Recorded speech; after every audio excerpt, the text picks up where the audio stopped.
तो हाँ जी, देखो जी, आपका नाम किंजल है और ये आपकी जन्म कुंडली का चार्ट है।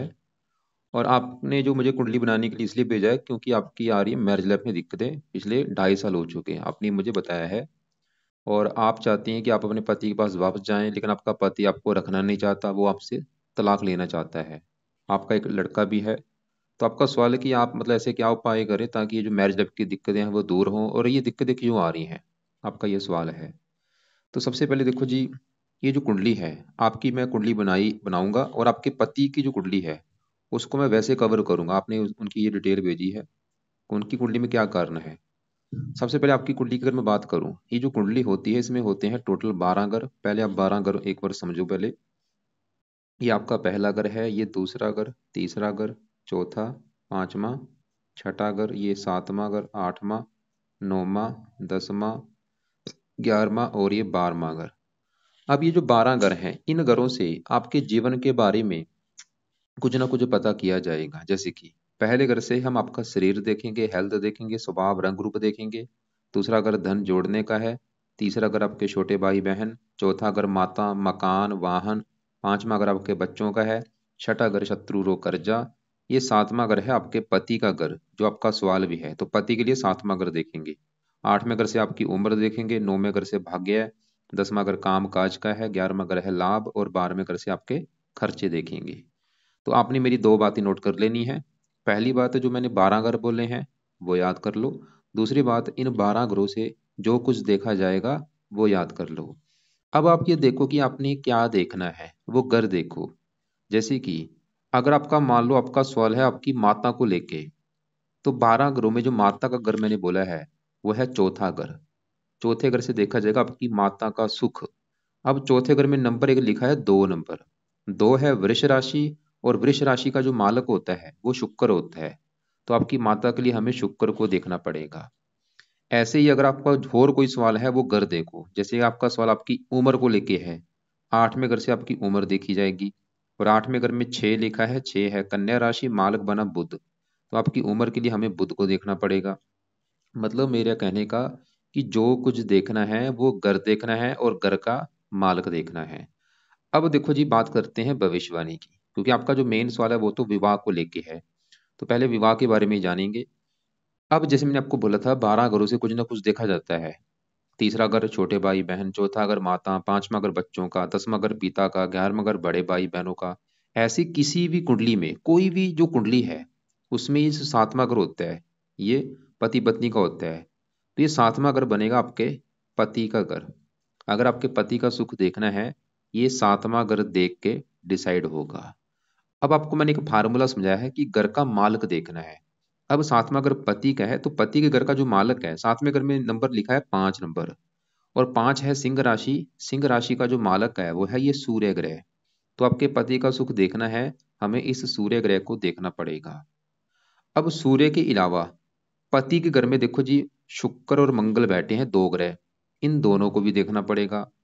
और इन दोनों के अलावा इस 7वें घर के ऊपर जिस ग्रह की दृष्टि है राहु की, 9वीं दृष्टि, राहु को भी देखा जाएगा। और एक पति का कारक गुरु, जो ग्रह होता है वो गुरु होता है। तो कम से कम कितने ग्रह आपके देखने पड़ेंगे पति का सुख देखने के लिए, हमें 4 ग्रह देखने पड़ेंगे। पति के घर में मंगल शुक्र बैठे हैं इन दोनों को। और पति के घर का मार्ग सूर्य है। और राहु की दृष्टि है और गुरु की। तो 5 ग्रह देख के डिसाइड होगा आपके पति के बारे में। सबसे पहले देखो जी, आपके क्योंकि जो मेन होता है वो घर का मालक होता है। तो पति के घर का जो मालक सूर्य है, सबसे पहले आपके मैं सूर्य की बात करता हूँ कि सूर्य आपका मुझे कैसा लगा है। तो आपका देखो जी, जो ग्रह है सूर्य, वो यहाँ पे आके बैठा है 5वें घर में। अब ये जो 5वां घर है, ये घर है आपके बच्चों का घर। बच्चे कैसे होंगे आपके 5वें घर से देखेंगे। और 5वें घर में देखो जी, 3 ग्रह बैठे हैं, चंद्रमा बैठा है, सूर्य बैठा है और केतु बैठा है। सवाल ये है कि सूर्य आपका अच्छा है या बुरा है। सूर्य देखो जी है तो आपका बहुत ही अच्छा, लेकिन उसके अच्छे फलों में आप कमी आ चुकी है। आपको मैं एक एग्जाम्पल समझाता हूँ। एग्जाम्पल ये है कि मान लो एक घर है, मान लो मेरा ही घर है, मैं अपने घर की बात कर रहा हूँ। मेरे घर में मेरा कोई दोस्त आया हो, मेरा दोस्त मेरे घर में आया है। अब वो मेरा जो दोस्त है वो मेरे घर में मेहमान बन के आया होगा, वो मेरे घर का कोई नुकसान नहीं करेगा क्योंकि वो मेरा दोस्त है। लेकिन मान लो मेरे दोस्त के साथ दो मेरे दुश्मन आ चुके हैं। अब दुश्मन मेरे घर में क्या करेंगे, घर का नुकसान कर देंगे और दोस्त के साथ भी मारपीट करेंगे। वो काम यहाँ पे होगा पांचवें घर में। आपका मतलब जो सूर्य है, सवाल की सूर्य कैसा, जो कि पति के घर का मालिक है, सूर्य तो आपका है बहुत ही अच्छा। क्यों अच्छा है? क्योंकि सूर्य जहाँ पांचवें घर में बैठा है, ये किसका घर है? ये है बुध का घर, जहाँ ये तीन लिखा है। पांचवें घर में तीन लिखा है, तीन है मिथुन राशि, मालक इस घर का बना है बुध। तो सूर्य यहाँ पे बुध के घर में बैठा है। सूर्य बुध को अपना मित्र मानता है, इसकी वजह से सूर्य आपका अच्छा है। सूर्य तो ये दिखा रहा है, पति चला गया पांचवें घर में, सूर्य तो ये दिखा रहा है कि पति का सुख अच्छा मिलेगा, पति से प्रेम मिलेगा, आपका कुछ मात्रा में प्रेम विवाह का भी योग दिखा रहा है। मतलब सूर्य तो ये दिखा रहा है कि विवाह का सुख अच्छा है। लेकिन मैंने आपको क्या बोला था कि सूर्य के अच्छे फल में कमी आ रही है। क्यों? क्योंकि साथ में एक तो इसके बैठा है यहाँ पे केतु बैठा है, देखो सूर्य केतु की युति है। और केतु यहाँ पे बैठा है नीच का, ये जो तीन लिखा है ये मिथुन राशि जो कि केतु की नीच राशि। आपका ये जो राहु और केतु है बड़े लेवल पे मुझे खराब लगे हैं, क्योंकि दोनों ग्रह नीच के बैठे हैं। तो सूर्य है तो अच्छा था, लेकिन साथ में जो केतु बैठा है, केतु यहाँ पे नीच का, तो एक यहाँ पे दोष बन चुका है, इसे कहते हैं सूर्य ग्रहण दोष। सूर्य देखो जी 24 डिग्री का है, केतु 25 डिग्री, बिल्कुल 0 डिग्री का फासला है। तो ये युति जो बनी है सूर्य ग्रहण दोष की वजह से, इसे कुछ मात्रा में पितर दोष भी कहते हैं। मतलब सूर्य एक पापी ग्रह के साथ बैठा है। जैसे कि मेरे साथ मेरा दुश्मन बैठा है, वो मेरे साथ मारपीट करेगा, लड़ाई झगड़े करता रहेगा। मतलब सूर्य केतु को दुश्मन मानता है। तो सूर्य के अच्छे फल को कम कर दिया किसने? केतु ने। यहाँ पे ग्रहण दोष बन चुका है। अब सूर्य आपका पीड़ित है। अभी मैंने आपको क्या बोला था, सूर्य तो ये दिखा रहा था कि पति का सुख अच्छा है, अब उल्टा हो जाएगा, वो पति का सुख नहीं मिलेगा, केतु से ये पीड़ित हो चुका है। मतलब सूर्य केतु पीड़ित होने की वजह से आपको मैरिज लाइफ में दिक्कतें आएंगी, पति संबंधी दिक्कतें आएंगी। और सूर्य जिसका कारक होता है, ये मान प्रतिष्ठा कारक, मान हानि करेगा। पिता का कारक, पिता संबंधी भी कई बार दिक्कतें पैदा करता है। और ये संतान घर में बैठे, संतान संबंधी भी चिंता आपको करेंगे। अब देखो जी सूर्य के साथ यहाँ पे चंद्रमा भी बैठा है। चंद्रमा है छठे घर का मालक, क्योंकि छठे घर में चार लिखा है, कर्क राशि मालक चंद्रमा। चंद्रमा भी इस कुंडली में खराब घर का स्वामी है। छठा घर जो होता है शत्रु रोग कर्जे का घर है, और ये सूर्य को खराब कर रहा है। यहाँ पे एक और दोष बना है, इसे कहते हैं अमावस्या दोष। चंद्रमा जब सूर्य के साथ बैठते हैं अमावस्या दोष बना। आपका जो जन्म है उस दिन थी अमावस्या, जहाँ अमावस्या एक दिन पहले थी, जहाँ एक दिन बाद थी, जहाँ उसी दिन थी, आपका ये जन्म अमावस्या को भी हुआ है। तो यहाँ पे देखो जी ये प्रबल दोष बना है, चंद्रमा सूर्य केतु। ऐसा कई बार क्या होता है, आपका जो जब चंद्रमा सूर्य केतु के साथ बैठते हैं, आपका मतलब जन्म उस दिन हुआ है जिस दिन लगा हुआ था चंद्र ग्रहण दोष, जहाँ उस दिन चंद्र ग्रहण दोष लगा था या सूर्य ग्रहण दोष लगा हुआ था। दो ये दोष था, उस दिन आपका जन्म हुआ है, जहाँ तो चंद्रमा चंद्र ग्रहण दोष था या सूर्य ग्रहण दोष था, और अमावस्या के दिन हुआ है आपका जन्म, ये अमावस्या दोष भी है। मतलब सूर्य, मैंने आपको क्या बोला था, अगर ये चंद्रमा केतु यहाँ पे ना होते, सूर्य अच्छा था, लेकिन गड़बड़ क्या हुई है, साथ में केतु बैठ गया, नीच का हो गए, चंद्रमा बैठ गया, तो सूर्य आपका पीड़ित हो चुका है। और आपको मैंने क्या बोला था, आपके पति का सुख देखना है, पांच ग्रह देखने पड़ेंगे। अभी हमने सिर्फ सूर्य को देखा जो कि है पीड़ित, केतु से सूर्य से। के आपको मैं अभी उपाय बाद में बताता हूँ, लेकिन पूरा फलादेश पहले एक बार कर देता हूँ। अब चलते हैं आगे, यहाँ पे आपके पति के घर में जहाँ पे मंगल और शुक्र बैठे हैं। सवाल है कि ये कैसे हैं। पहले यहाँ पे मैं शुक्र की बात करूँ। शुक्र देखो जी बैठा है सातवें घर में, किसका घर है, ये सूर्य का घर है। शुक्र सातवें घर में सूर्य के घर में आया है, और शुक्र सूर्य को अपना दुश्मन मानता है। अब शुक्र देखो जी, इसका जो अपना घर है शुक्र का, वो है एक तो ये नौवां घर और चौथा घर। नौवें घर से देखा जाएगा आपका भाग्य। अगर आपका भाग्य देखना है नौवां घर देखेंगे, और आपको मैंने एक फार्मूला क्या समझाया था कि घर का मालक देखना है। तो आपका अगर भाग्य देखना है नौवां घर, नौवें घर का जो मालक है, नौवें घर में लिखा है 7 नंबर, 7 है तुला राशि, मालक बना शुक्र। तो आपका भाग्य किससे देखा जाएगा, शुक्र से। देखो भाग्य चला गया पति घर में, मतलब शुक्र पति घर में बैठा है, शुक्र तो ये दिखा रहा है कि पति आएगा तो आपका भाग्य साथ देना शुरू हो जाएगा। और शुक्र इस घर का मालक है चौथे घर का, जहाँ पे दो लिखा है, वृष राशि मालक शुक्र। शुक्र आपका इस चौथे घर का भी मालक है, जो कि है आपकी माता, मकान, वाहन, भूमि, जमीन, जायदाद का घर। मकान वाहन चला गया पति घर में, शुक्र तो ये भी दिखा रहा है कि पति आएगा, मकान वाहन का सुख मिलना शुरू हो जाएगा। देखो जी आपका शुक्र है तो अच्छा था, लेकिन शुक्र के अच्छे फलों में कमी आ चुकी है, साथ में मंगल बैठने की वजह से। क्योंकि शुक्र मंगल आपस में दोनों अति दुश्मन है। यहाँ पे ये युति बनी हुई है मंगल शुक्र की, किस घर में बनी है युति, पति घर में। अब यहाँ पे जो मंगल है इसकी अगर मैं बात करूं, मंगल देखो जी आपकी कुंडली में एक तो इस घर का मालक है 10वें घर का और तीसरे घर का। 10वां घर कामकाज के लिए 10वें घर के मालिक मंगल को देखा जाएगा, मंगल तीसरे घर का मालिक है। सिंपल से आपको बताता हूँ, देखो जी, क्योंकि मैं चीज़ों को ज़्यादा बड़े लेवल पे नहीं दिखा रहा, क्योंकि आपको समझने में आसानी हो। तो आप सिंपल सा ये समझो कि मंगल जब भी 7वें घर में बैठता है, कुंडली बनती है मंगलीक। तो मंगल ने आपकी कुंडली को मंगलीक बना के रखा है। और जब भी कुंडली मंगलीक बनती है, ऐसे लोगों को मैरिज लाइफ में दिक्कतें आती हैं। और एक बात और नोट कर लो, मंगल के साथ जब भी शुक्र बैठता है, मंगल शुक्र क्या करते हैं, बंदे को काम को बनाते हैं, काम वासना बढ़ाते हैं। और ये कहाँ बैठे हैं, मतलब मंगल शुक्र किसी भी घर में बैठे हों, कामों को बनाते हैं। अब मंगल शुक्र आपके बैठे हैं पति घर में। और ये देखो जी, एक फार्मूला, बहुत बड़े लेवल पे फार्मूला है। फार्मूला क्या है कि मंगल शुक्र जब एक साथ युति करते हैं, क्योंकि शुक्र है काम का कार, काम वासना, और मंगल इस चीज को बढ़ा देता है। मंगल शुक्र आपके पति घर में बैठे हैं, तो मंगल शुक्र ये दिखा रहे हैं कि आपका, आपके साथ देखो जी दो चीजें होंगी। एक तो मंगल शुक्र ये दिखा रहे हैं कि जहाँ तो आपका जो पति है वो बहुत ज्यादा कामुक होगा, काम वासना होगी, मतलब उसके एक्स्ट्रा फेयर की वजह से आपके लड़ाई झगड़े होंगे। या फिर उल्टा ये होगा कि आप, आपके एक्स्ट्रा फेयर की वजह से आपके लड़ाई झगड़े होंगे। मतलब मंगल यहाँ पे कुंडली बनी है मंगलीक, मंगल ये दिखा रहा है जब कुंडली मंगलीक बनती है तो मैरिज लाइफ में दिक्कतें आती हैं। अभी आपने अगर ये देखना है कि मैरिज लाइफ में दिक्कतें आने का कारण क्या होगा, वो होंगे एक्स्ट्रा फेयर। किसके एक्स्ट्रा फेयर, जहाँ तो आपके पति के एक्स्ट्रा फेयर, या आपके एक्स्ट्रा फेयर की वजह से आपके होंगे लड़ाई झगड़े। या तो आपका पति एक्स्ट्रा फेयर करेगा, या आपके एक्स्ट्रा फेयर की वजह से ये होंगे लड़ाई झगड़े, क्योंकि ये कामुक बना देंगे। तो यहाँ पे मतलब हमने देखो जी पहले देखा था 7वें घर के मालिक सूर्य को, जो कि पीड़ित है। और अभी हमने 7वें घर में बैठा मंगल देखा, जो कि बैठा कुंडली को मंगलीक बना के। और मंगल ने क्या किया, शुक्र को भी खराब कर दिया। शुक्र तो अच्छा था, लेकिन शुक्र के अच्छे फल में कमी कर दी इस मंगल ने, क्योंकि ये बना है मंगल दोष, मंगलीक बनी है कुंडली। अब देखो जी 7वें घर के ऊपर पड़ रही है इस राहु की दृष्टि, जो कि बैठा है 11वें घर में। अब 11वें घर में जो राहु है वो यहाँ पे नीच का बैठा है। ये जो 9 लिखा है धनु राशि है, ये राहु की है नीच राशि। राहु भी आपका बड़े लेवल पे खराब है। ये राहु क्या करेगा, इस 11वें घर को खराब कर देगा। 11वें घर से देखा जाता है बड़े भाई बहन, आपके बड़े भाई बहन जो होंगे 11वें घर से, इच्छा पूर्ति, लाभ, आमदनी, ये 11वें घर से। अब 11वें घर में राहु क्या करेगा, 11वें घर को खराब कर रहा है। मतलब आपकी आमदनी को लेकर दिक्कतें आएंगी, इच्छाएं पूरी नहीं होने देगा, कामों में लाभ नहीं मिलेगा। अगर कोई बड़ा भाई बहन होगा उसको लेकर दिक्कतें। इसकी 3 दृष्टियां हैं, 5वीं यहाँ पे पड़ेगी, 7वीं यहाँ पे, और 9वीं पड़ेगी 7वें घर के ऊपर, पति के घर के ऊपर। राहु पति संबंधी भी दिक्कतें पैदा करेगा, पति से लड़ाई झगड़े होना, पति से मनमुटाव होना। और राहु क्या कर रहा है, मंगल शुक्र के बुरे फलों को कई गुना बढ़ा देगा। एक पापी ग्रह है, ये भी इस घर की हानि कर रहा है। अब देखो जी, सूर्य का कारण निकला, मंगल दोष कारण, तीसरा कारण ये जो राहु है वो इस घर की हानि कर रहा है। और जो गुरु है पति का कारक, वो आपका छठे घर में बैठा है। छठा घर किसका है, शत्रु, रोग, पति से शत्रु जैसे व्यवहार होंगे, वो भी एक कारण है। मतलब आपकी जो मैरिज लाइफ में दिक्कतें आ रही हैं उसके 3-4 कारण बने हैं। कई देखो जी, सबसे बड़ा कारण है 7वें घर के मालिक सूर्य का नीच के केतु के साथ बैठना, और वहां पे बना है सूर्य ग्रहण दोष, और चंद्रमा के साथ बैठा है अमावस्या दोष।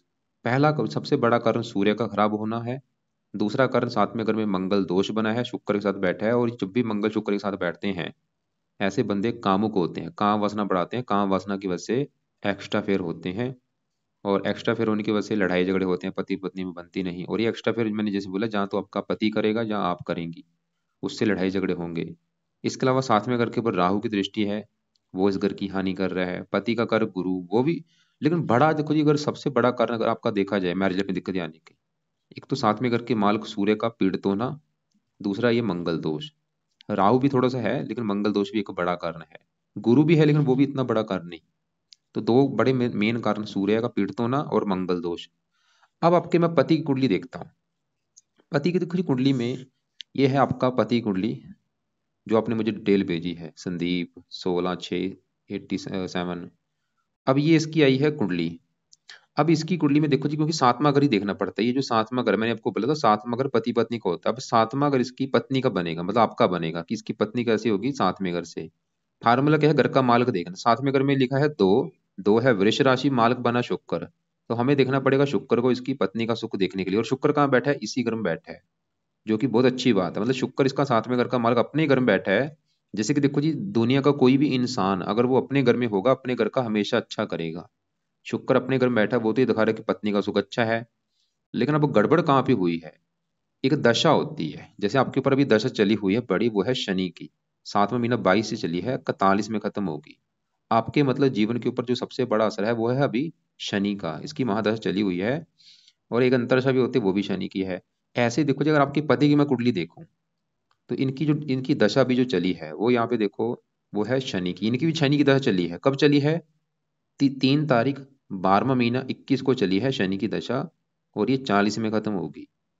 जो छोटी दशा है वो भी शनि की, लेकिन वो भी खत्म होगी, उसके बाद चलेगी बुध की। मतलब इनकी शनि की दशा देखो जी, और शनि इनका बैठा है पहले घर, और शनि इनका मुझे अच्छा नहीं लगा, क्योंकि शनि पहले घर से बैठ के, इसकी 3 दृष्टियां, पहले तीसरी यहाँ पे पड़ेगी, 7वीं पड़ेगी पत्नी घर के ऊपर। ये पत्नी घर को देख रहा है, पत्नी घर की कर रहा है हानि, और ये शुक्र को खराब कर रहा है। और आपने जैसे मुझे तारीख भी जो बोली थी कि ये दिक्कत आ रही है, देखो ये तारीख भी देख लो, वही तारीख है जो आपने मुझे बोली है, 3/12/21 को, कि आपका, आप मायके आई थी, तब से घर पे ही हैं। देखो ये तारीख भी वही है, इनकी शनि की दशा चली हुई है देखो। तो इनके लिए मतलब जो मेन उपाय है वो है शनि के, आपके पति के लिए। इनकी एक साढ़े सती भी चली हुई है, साढ़े सती चली हुई है पिछले ढा 3 साल से ऊपर हो चुका है, 3.5 साल से ऊपर हो चुका है, साढ़े सती चली हुई है इनकी। मतलब इनके साढ़े सती किसकी होती है? वो भी शनि की है भाई। और इनके ऊपर जो महादशा है वो भी शनि की है, जो पत्नी घर को खराब कर रहा है। मतलब आपके लिए पति, अगर आपके पति के शनि के उपाय किए जाएं, आपका पति सही हो जाएगा। अब उसके शनि के उपाय कौन करेगा? वो आपको ही करने पड़ेंगे। क्या उपाय हैं वो भी आपको बताता हूँ, क्या उपाय आपने अपने पति के लिए करने हैं। उसकी वजह से क्या होगा? आपका पति का माइंड चेंज होगा। जो वो आपसे बोल रहा है कि मैं तलाक लेना चाहता हूँ, वो उसका माइंड होगा, वो आपको तलाक नहीं लेना चाहेगा फिर। तो उसके उपाय, मतलब शनि के उपाय ही इसके लिए जरूरी है आपके पति के। अब वो उसके उपाय मैं आपको बताऊंगा, लेकिन आपके पहले उपाय समझो कि आपके उपाय क्या है। तो आपके देखो जी, उपाय में से आप गौर से अभी समझ लो क्या क्या उपाय है। सबसे पहले देखो जी, आपके जो उपाय है, कुछ है उपाय सुबह के टाइम, कुछ है रात के समय। अब पहले आपके जो सुबह के टाइम के उपाय है वो समझो। सुबह के टाइम सबसे पहले तो हमने करने हैं सूर्य के उपाय में से। सूर्य का जो उपाय है, पहला उपाय वह है, आज है शनिवार, कल है संडे। तो कल क्या करो? कल संडे को सूर्य के मंत्र आप स्टार्ट करो, जो कि है 7,000 मंत्र। सुबह के टाइम कल संकल्प लेके ये मंत्र स्टार्ट करने हैं। संकल्प कैसे लेना है अलग से आपको मैं वीडियो भेज दूंगा, फिर भी मैं अभी थोड़ा सा बता देता हूँ।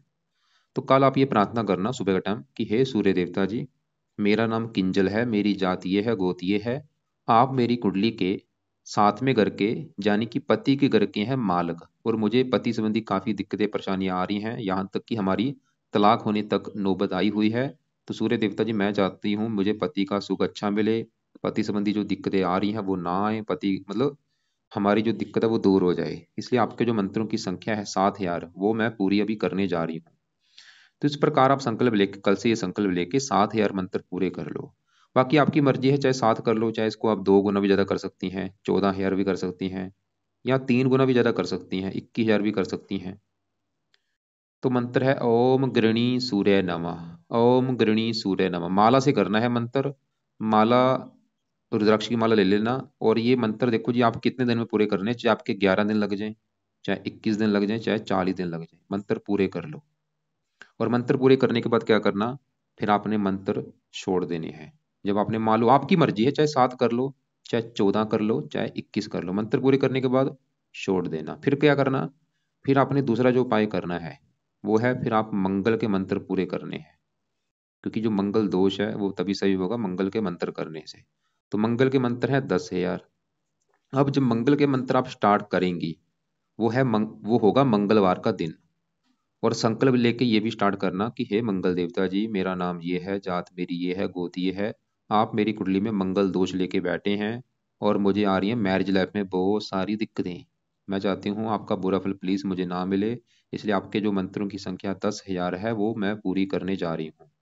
तो इस प्रकार आप मंगल के भी ये 10,000 मंत्र पूरे कर लो। यहाँ पे भी आपकी मर्जी है, चाहे 2 गुना इसको भी कर लेना, आप ज्यादा 20,000 भी कर लेना, 10,000 करेंगे उससे भी फायदा हो जाएगा। अब मान लो आपने ये सूर्य और मंगल के मंत्र वारी वारी से सिद्ध कर लिए, और करने सुबह के टाइम ही है, मतलब सूर्य के मंत्र कल सुबह के टाइम स्टार्ट करके ये आप जितने दिनों में आप कर सकते हैं कर लो। उसके बाद मंगल के भी मंत्र आप चाहे 11 दिन लग जाए, चाहे आपके 21 दिन लग जाए, चाहे 40 दिन लग जाए। जब मान लो आपने दोनों के वारी वारी मंत्र सिद्ध कर लिए, फिर क्या करना? फिर आपने सूर्य के जो उपाय करने हैं वो है, सूर्य को, आपने सूर्य को देना है जल।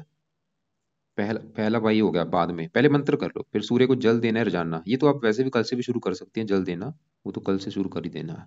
दूसरा पाय है, आपने सूर्य का करना है दान। ये भी आप, ये जो सूर्य का दान है ये आपने करना है हर संडे को दान। सूर्य का दान होता क्या है, अलग से आपको मैं वीडियो भेज दूंगा। तो सूर्य का दान आप जैसे कल संडे, कल भी इसको दान करना जरूर आप, अगले संडे को उसको भी दान करना है। सूर्य के दान आपने मतलब 2 किलो 3 किलो जितना आपका बजट है वो दान आप कर दिया करना। और तीसरा सूर्य का जो बेस्ट उपाय है, आपने सूर्य आदित्य हृदय स्रोत का पाठ पढ़ना शुरू करना है। सूर्य आदित्य हृदय स्रोत का पाठ, या इसको पढ़ लिया करो, नहीं पढ़ना आता ऑडियो लगा के सुन लिया करो सुबह के टाइम।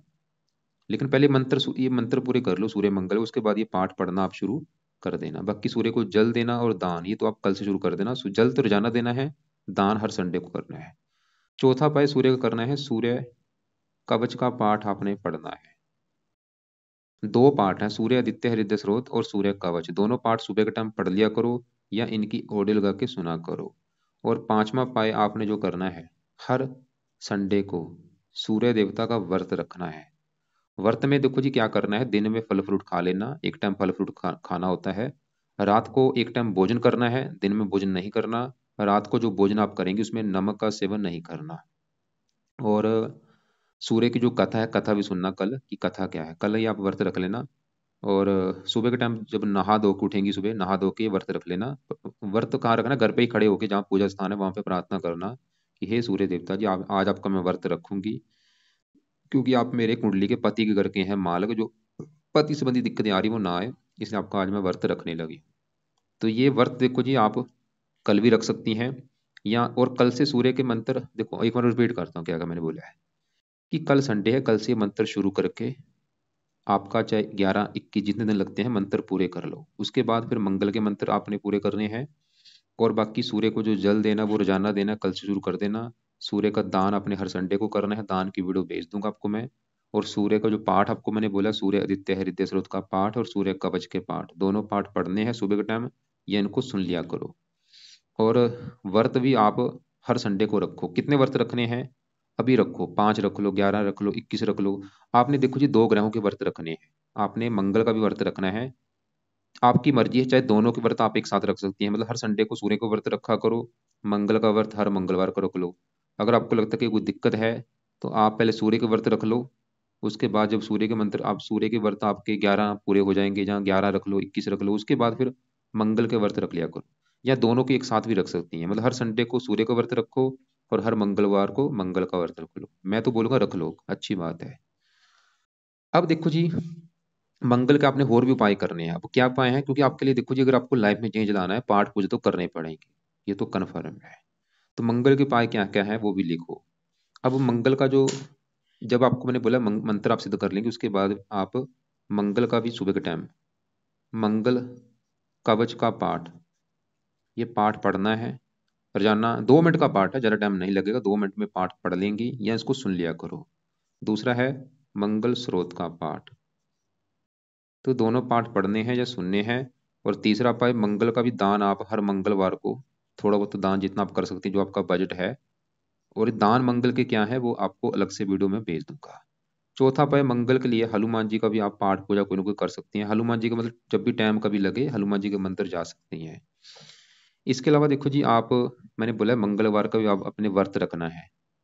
आप ऐसे करो, कभी अब अगर व्रत नहीं रखा, पहले सूर्य के व्रत रख लो, बाद में रख लेना, या दोनों की भी आप रख सकती हैं। तो मंगल के ये उपाय है, मंगल कवच का पाठ, स्रोत का पाठ और दान और हनुमान जी का पाठ। अब देखो जी, जो मंगल का मैंने व्रत बोला अभी क्या है, अभी अगले महीने से सावन के महीने शुरू होंगे। तो सावन के महीनों में आप कोशिश करना मंगला गौरी का व्रत रखना। मंगल के व्रत की बजाय मंगला गौरी का व्रत रखो, वो ज्यादा बेस्ट है। तो मंगला गौरी का व्रत सावन के महीनों में रखा जाता है हर मंगलवार को, उसमें ज्यादा फायदा होगा। अब आगे बढ़ते हैं, क्योंकि यहाँ पे आपके सूर्य को किसने खराब किया था, केतु ने, क्योंकि साथ में ये बैठा युति करके, ग्रहण दोष बना है, पितर दोष बना है। यहाँ पे केतु को शांत करना पड़ेगा, इसकी जो पावर है 20 25, इसको माइनस करना पड़ेगा। तो केतु का उपाय, पहला उपाय है आप, पहला उपाय, अब देखो क्योंकि सूर्य मंगल के जो भी उपाय बोले रात सुबह के टाइम है, अभी आपका मतलब रात का टाइम पूरा खाली पड़ा है। तो केतु के उपाय से पहले आपको मैं एक काम और बोलता हूँ करने के लिए, वो क्या है, आप क्योंकि आपको मैंने भी क्या बोला था कि आपकी पति की कुंडली में जो मैरिज लाइफ में दिक्कतें पैदा कर रहा है, कौन कर रहा है? शनि ग्रह कर रहा है। तो अभी रात के समय आप क्या करो, आज जैसे शनिवार है, आज भी आप ऐसे करो, आज भी आप शुरू कर सकती हैं या अगले शनिवार शुरू कर लेना। क्या करना है, आप अपने पति के नाम का संकल्प लेके शनि के मंत्र शुरू करो, जो कि है 23 यार। और ये मंत्र चाहे आज शनिवार से शुरू कर लो, चाहे अभी जो आने वाला शनिवार है उससे शुरू कर लेना। संकल्प लेके शुरू करना है। कैसे, आप ये बोलना, रात के समय करना है ये संकल्प। जैसे चलो मान लो आप आज से शुरू करती हैं, आप क्या करना कि हे शनि देवता जी, मेरे पति का नाम ये है, उसकी जात ये है, उसकी गोत ये है, और उसके ऊपर आपकी चल रही है शनि देवता जी बड़ी महादशा, और आप ही की उसके ऊपर चल रही है साढ़े सती। और हमारी सबसे बड़ी दिक्कत क्या आ रही है कि हमें आ रही है मैरिज लाइफ में दिक्कतें। और शनि देवता जी मैं चाहती हूँ कि मेरे जो पति है वो मेरे से तलाक लेना चाहता है, वो मैं चाहती हूँ मुझे मुझसे तलाक ना ले, हमारी जो मैरिज लाइफ की दिक्कतें हैं वो दूर हो जाएं, पति पत्नी का सुख अच्छा मिले। इसलिए शनि देवता जी मैं अपने पति के नाम से आपके जो मंत्रों की संख्या है उसके नाम से ये पूरी करने जा रही हूँ। तो ये जो संकल्प मैंने अभी बोला है आप ये लिख भी लेना, बाद में वीडियो देख के लिख के बोल देना। आपको दिक्कत आए ऐसे बोलने में, लिख के बोल देना। तो ये संकल्प कैसे लेना है, कहाँ पे लेना है, आप शनि मंदिर में भी जाके बोल सकती हैं या घर पे ही पूजा स्थान पे खड़ी होके ही बोलना। जो भी मैंने बोला है कि मैं अपने पति के नाम से आपके जो मंत्रों की संख्या है 23 यार वो पूरी करूंगी, ताकि आपकी कृपा दृष्टि बनी रहे। तो ये शनि के जो मंत्र हैं आप अपने पति के नाम से संकल्प लेके पूरे करो। कितने दिन पूरे करने हैं, यहाँ पे भी देखो जी, आपके चाहे 11 दिन लग जाए, 21 दिन लग जाए, 40 दिन लग जाए, चाहे 50 दिन लग जाए, चाहे 60 दिन लग जाए, मंत्र पूरे कर लो। दूसरा उपाय आपने जो शनि का करना है, क्योंकि शनि की देखो जी दशा आपके ऊपर भी चली हुई है, ये नोट कर लो। तो शनि का दूसरा उपाय है कि आप हर शनिवार को शनि मंदिर में जाओ। जब शनि मंदिर में जाएंगी, क्या बोलना है वहां पे जाके बोलो, आप ये बोलना कि हे शनि देवता जी, आपके मैं मंदिर इसलिए आई हूँ क्योंकि आपकी जो महादशा वो मेरे ऊपर भी चली हुई है, और आप ही की महादशा मेरे पति के ऊपर भी चली हुई है। और मेरी सबसे बड़ी दिक्कत मेरी मैरिज लाइफ को आ रही है, ये मेरी दिक्कत दूर हो। और प्लीज़ आपसे हाथ जोड़ के रिक्वेस्ट है, मेरे से जो भी गलतियां हो चुकी हैं उनकी मैं माफ़ी मांगती हूँ, मतलब आप मुझे हमें विवाह का सुख दें। तो वहाँ पे अपनी जो प्रार्थना है आप बोलो वहाँ पे जाके। और वहाँ पे जब जाएंगी, शनि का दान भी करना है शनि मंदिर में। जैसे काली तेल उड़द की दाल का दान करो, सरसों का तेल ले लो, वो दान वहाँ पे करके आओ। तो जब आपने मान लो शनि के मंत्र अपने पति के लिए पूरे कर लिए, पूरे करने के बाद क्या करना, मंत्रों को छोड़ के फिर आपने शनि चालीसा का पाठ पढ़ना शुरू करना है अपने। ये शनि चालीसा आपने पढ़ना है रोजाना पाठ। और पाठ खत्म करने के बाद आप ये प्रार्थना किया करो कि शनि देवता से आपको मैंने पाठ इसलिए पढ़ा है क्योंकि आपकी जो दशा है वो मेरे ऊपर भी चल रही है और मेरे पति के ऊपर भी चल रही है। तो हमारी जो मैरिज लाइफ की दिक्कतें हैं वो दूर हों। और बाकी देखो जी, शनि के लिए कौवों को रोटी डालो, काले कुत्ते अगर मिलते हैं वहां पे उसको रोटी डाल दिया करो। फिलहाल तो ये पाए करो, आगे फिर मैं आपको बाद में प्रोसेस बताऊंगा आगे क्या करना है। पहले आप ये जो चीजें मैं अभी बताई ये करो। बाकी देखो जी, आपको ये जो केतु है वो इसकी बात करते हैं, क्योंकि केतु सूर्य को खराब करने का इसका बड़ा योगदान है। तो केतु का आपने क्या उपाय करना है, क्योंकि उपाय यहाँ पे ज्यादा हो जाएगा, मैं अभी कोशिश कर रहा हूँ आपको चीजें कम बताने की। तो केतु का जो उपाय है वो है इसका दान तो जरूर करो। दान क्या है, कुत्तों को रोटी डाला करो। मतलब आपने जब भी कुत्तों को रोटी डालनी है, मन में क्या करना है, केतु का मंत्र बोलना है कि हे केतु देवता जी, आपका दान है कुत्तों को रोटी डालना, वो मैं कर रही हूँ ताकि आपकी कृपा दृष्टि बनी रहे। तो केतु का दान रोजाना कुत्तों को रोटी डालो। वैसे केतु का एक पाठ भी है, वो पाठ आपने क्या करना है, वो अभी कुछ महीने रुक जाओ, बाद में शुरू कर देना, क्योंकि आपको दिक्कत ना एक साथ ये पाठ पढ़ने में। तो केतु कवच का पाठ पढ़ना है रात के समय, लेकिन अभी आप 2-3 महीने वेट कर लो, बाद में ये पाठ पढ़ना शुरू कर देना। बाकी केतु का जो दान कुत्तों को रोटी डालना है वो तो आप कल से शुरू कर लेना। इसके अलावा एक राहु का भी दान होता है। इसका जो दान है सतनाजा होता है, 7 प्रकार के अनाज होते हैं। क्योंकि अभी अब अगर आपका बजट नहीं है, आप इतना दान वगैरह नहीं कर सकती, इसका दान आप चाहे अवॉइड कर दो। लेकिन राहु के लिए एक उपाय है, शिव जी की पूजा उपासना आप कर सकती हैं। शिव जी के मंदिर भी जब भी आपका टाइम लगे जाया करो। तो देखो जी, आपके ऊपर भी बड़ी दशा शनि की चली हुई है, ये 12वें घर में बैठा है, खर्च का भी घर है, खर्चे बढ़ाएगा। मतलब शनि की पूजा उपासना जरूर करो, नियम बना लो कि हर शनिवार को शनि मंदिर माथा टेकने जाओ। अगर घर के आसपास शनि मंदिर है रोजाना जाओ, दूर है तो शनिवार को जरूर जाओ।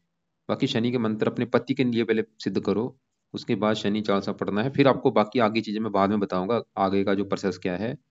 बाकी आप ऐसा करना, एक बार फिर भी मुझे कॉल करना दोपहर 1-2 के बीच में या शाम 6-7 के बीच में। पहले अपने सवाल लिख लेना, जो अभी आपको कोई बात समझ नहीं लगी वो सवाल अपने पेन कॉपी लेके लिख लेना।